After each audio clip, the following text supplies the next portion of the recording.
Hey everybody, Average Picker here. So I am finishing up a challenge lock build, and I've lost a spring. That's okay, we've got plenty. But I thought I would document a little bit of this one, namely as we move into chamber 3, because it's a little bit weird. And in case anyone gets a hold of it, I wanted to give them something to come back to. So, pretty sure we're going to call this one like Sliver or something, probably, and for good reason. Now this is a variation on another one I made a while back and sent out called Cabbage Garbage Garage. And I used these little mechanism pieces from inside a quick-set smart key. This one is just using little slivers, basically, that I've cut in chamber 3, but I wanted to at least show them, see if they load, and get all that documented. So let's take a look. So I'm going to kind of ignore some of this stuff around here, but this is what we're looking at. So this is going to be the driver for 1, the driver for 2, and we'll be asking an awful lot of the chamber. We can always step down a spring size though if we need to, right? So we can always do a smaller spring. You know, we've got stuff like this we can manage if we need to, because we're asking an awful lot of chamber 3. But yeah, so we're going to use this guy between the spring and the drivers, and these are going to be our drivers. And we're going to use 1, 2, 3, 4, 5, 6 of them. And hopefully this is going to work. Now this is going to be built around this quick set, or I'm sorry, this easy set. And these easy sets, man, they've got some terrible tolerances up at the shear line, like you wouldn't believe. But I'm hoping we can take advantage of that, because what I'm hoping is one of these, at least, is always going to be able to slip down in to our chamber. So we've got our key all cut, we've got our construction holes filled, a little sloppy, but they're smooth enough, and it does go around the cylinder. So I'm about to start trying to load these. It's going to be fairly difficult, I think, but then we'll cut back and see how it all goes. Okay, so I loaded everything except chamber 3, and the reason for that's pretty simple. I got partway through loading it and realized it was going to be incredibly difficult, especially for anybody else probably doing it.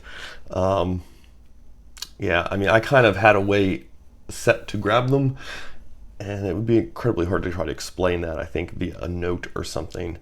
How to cluster them, because you have to basically make a hole, cluster them. You can then kind of grab them all and load them in as one. So what we're going to just do is we're going to go in through the top. I've got everything loaded except chamber 3. So, and because some of this is a little wonky in here, yeah, we're going to load it all, test it, make sure we're working with 1, 2, 4, and 5, then take the top off and load chamber 3 and go from there. Okay, 1, 2, 4, and 5 are loaded. There's no back on it, but it is locking. That's good. Load up our key. No problem. Very, very smooth. So let's just pop the top and load the slivers. Hey, easy set. Here's a top tip for you. If you spent as much time on your shear line as you did on how difficult it is to pop your little top off here, you'd probably have a much better lock. So it was on there incredibly well. On the other hand, your shear line has just loosey-goosey tolerances. All right, let's get loading.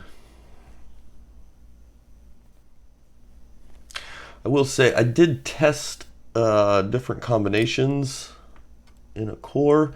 6 seemed to be the best. 6 fit snugly. 5 was a little too loose, and 6 would all slide down in there all beside each other, and none of them should be interfering with sliding in between the gap. I think I somehow bent the tips of my tweezers. Weird. None of them should be sliding down into the gap, because you do have a little fine gap there in the chamber, you know, with the key pin.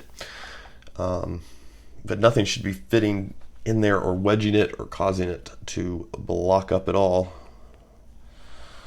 All right, I'm gonna just hold this down with my finger and try it with the key. It's a moment of truth. Oh, look at that.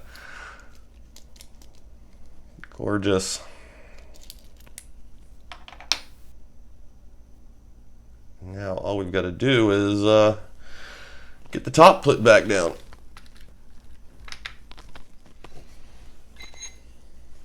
Why is this shot here? Because maybe I just wanted to show off that I have a 95-cent anvil.